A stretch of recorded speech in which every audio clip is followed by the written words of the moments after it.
Hey guys, it's Sukrit from STEM Coder, and today we will be going over the inverse, our final basic matrix operation. Now, all numbers have an inverse. If you have a number 2, its inverse is simply 1 over 2. If you have the number -3, its inverse is -1 over 3. If you have the number 1/2, the inverse is 1 over 1/2, which is simply 2. You can see that if we multiply a number by its inverse, we get 1. Similarly, matrices also have an inverse, albeit it's slightly more complicated. But first we've got to talk about the identity matrix.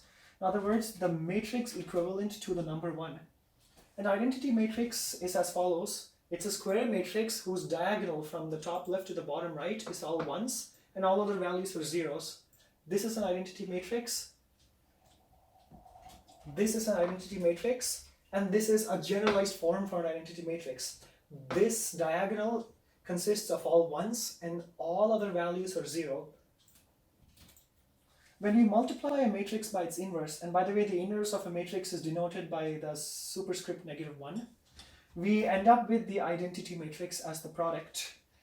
The order doesn't matter. Just like if we have 2 times 1/2 is also 1 and 1/2 times 2 is also 1. Similarly, if we multiply a matrix by its inverse or flip the two, its inverse by the matrix, we end up with the identity matrix. We can see that if this matrix is an inverse of this matrix is also an inverse of this matrix. So basically the two matrices are inverses of each other. Let's look at an example. Over here we've got two matrices which are inverses of each other, which means if we multiply them together, regardless of the order, we should end up with the identity matrix. Let's try it out. Go ahead and pause the video and try multiplying these two matrices to verify that you end up with the identity matrix. Multiply these two matrices. 1/2 times 1 plus -1/2 times -1 gives us 1.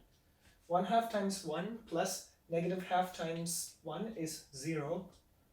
1/2 times 1 plus 1/2 times -1 is 0.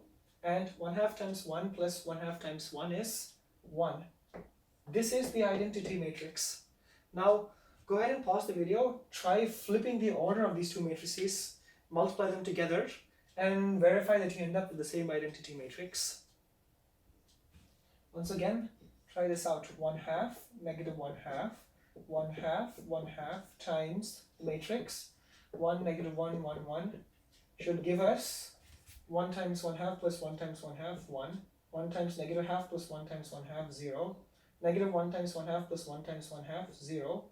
-1 times -1/2 plus 1 times 1/2 is 1. This is the identity matrix.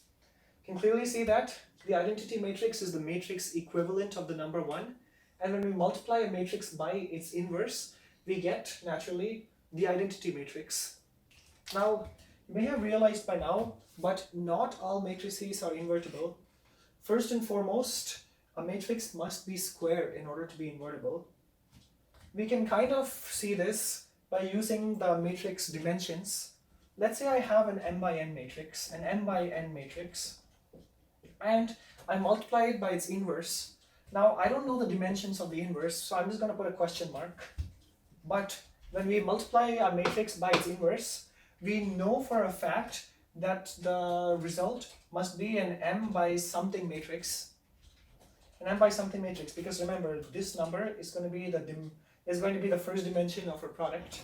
Now remember, if you multiply a matrix by its inverse, we can also multiply the inverse by the original matrix to get the same identity matrix. So let's try multiplying that inverse, question mark, by the original matrix, which is once again an m by n matrix. And as a result, we get a question mark by n matrix. So as you can see, if we multiply an m by n matrix by anything, our result is going to be an m by something matrix. And if we multiply any matrix by an m by n matrix, the product should be a something by n matrix. But recall that our identity matrix must be square. So in this case, this must be an m by m matrix, and this question mark must be an n, because remember, it's got to be a square matrix.